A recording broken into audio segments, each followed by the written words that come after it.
Hi ಹಾಲ್ ಎಲ್ಲರೂ ಹೇಗಿದ್ದೀರಾ? ಎಲ್ಲರೂ ಚೆನ್ನಾಗಿದ್ದೀರಾ ಅಂತ ಭಾವಿಸ್ತಾ ಇವತ್ತಿನ ಮಿನಿ ವ್ಲಾಗ್ನ ಸ್ಟಾರ್ಟ್ ಮಾಡ್ತಿದ್ದೀನಿ. 30 ಡೇಸ್ ಚಾಲೆಂಜ್ನ 5ನೇ ದಿನ ಗುರುವಾರ ಆಗಿರುತ್ತೆ. ಸೊ ಡೇಟ್ ಬಂದು ಕೂಡ 5.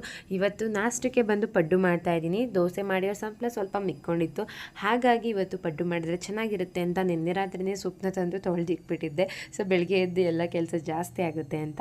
ಸೊ ಹಾಗಾಗಿ ಇವಾಗ ಪಡ್ಡು ಎಲ್ಲ ರೆಡಿ ಮಾಡ್ಕೋತಾ ಇದ್ದೀನಿ. ಸೊ ಚೆನ್ನಾಗಿತ್ತು ಪಡ್ಡು, ಬಟ್ ಆದರೆ ತುಂಬ ಲಿಮಿಟೆಡ್ ಆಗೋಯಿತು. ಯಾಕೆಂದರೆ ಸಂಪ್ಳ ಮಿಕ್ಕಿರೋದ್ರಲ್ಲಿ ಮಾಡಿದ್ದೆ ಅಲ್ಲ.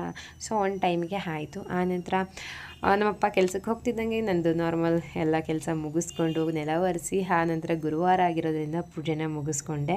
ಸೊ ಈ ದಿನದ ಕಂಪ್ಲೀಟ್ ವ್ಲಾಗು ನನ್ನ ಯೂಟ್ಯೂಬ್ ಚಾನಲ್ ಇದೆ. ಪ್ಲೀಸ್ ಯಾರು ಚೆಕ್ ಮಾಡಿಲ್ಲ ಅಂತ ಅಂದರೆ ಚೆಕ್ ಮಾಡಿ. ಸೊ ಬೆಳ್ಳಿ ಎದ್ಮೇಲೆ ಅವನು ಇವತ್ತು ಸ್ವಲ್ಪ ಕ್ರ್ಯಾಂಕಿಯಾಗಿ ಹಾಕ್ತಿದ್ದ, ಅವ್ನು ಮೂಡೇ ಸರಿ ಇರಲಿಲ್ಲ. ಸಂಜೆ ಹಾಕ್ತಿದ್ದಂಗೆ ನನ್ನ ಹಸ್ಬೆಂಡು ಕೆಲಸದ ಮೇಲೆ ಹೊರಗಡೆ ಹೊರಡ್ರು. ಅಪ್ಪ ಕೆಲಸದ ಮೇಲೆ ಹೊರಗಡೆ ಹೋಗ್ತಾ ಇದ್ದಾರೆ ಅಂತ ಚಿರುಗ್ ಗೊತ್ತಾಯ್ತಲ್ಲ. ಸೊ ಸಿಕ್ಕಾಬಟ್ಟೆ ಬೇಜಾರು ಮಾಡ್ಕೊಂಡಿದ್ದ, ಕಣ್ಣಲ್ಲೆಲ್ಲ ನೀರು ತುಂಬೋಗಿತ್ತು.